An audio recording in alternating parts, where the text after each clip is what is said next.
Hi friends, chicken boneless chicken எடுத்துக்கோங்க. அதை நல்லா மேக்னேட் பண்ணி வச்சுட்டு ஒரு கடாயில் வந்து பட்டர் போட்டுட்டு வெங்காயம், தக்காளி, பட்டை, கிராம்பு எல்லாம் போட்டு நல்லா வறுத்து எடுத்து ஆற வச்சுக்கோங்க.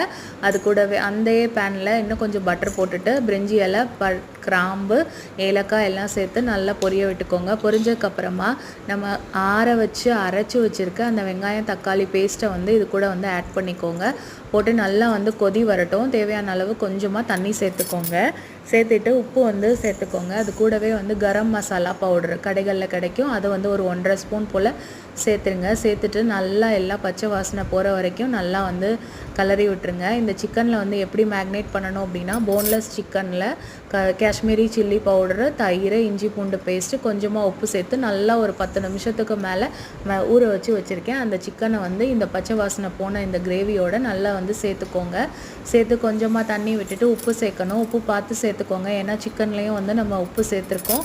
இது எல்லாத்தையும் நல்லா கிளறி விட்டுருங்க. கிளறி விட்டுட்டு இந்த சிக்கன் நல்லா வேகட்டும். நல்லா வெந்ததுக்கு அப்புறமா இதை நல்லா கிளறி விட்டுக்கிட்டே இருங்க, ஏன்னா அடியில் பிடிச்சிரும். அதனால நல்லா கிளறி விட்டுருங்க. அதுக்கு மேலே வந்து கஸ்தூரி மேத்தி, அதாவது காஞ்ச வெந்தய கீரையை அது கூடவே சேர்த்திங்கன்னா ஹோட்டல் ஸ்டைலில் சூப்பரான ஒரு பட்டர் சிக்கன் கிரேவி ரெடி ஆயிரும்.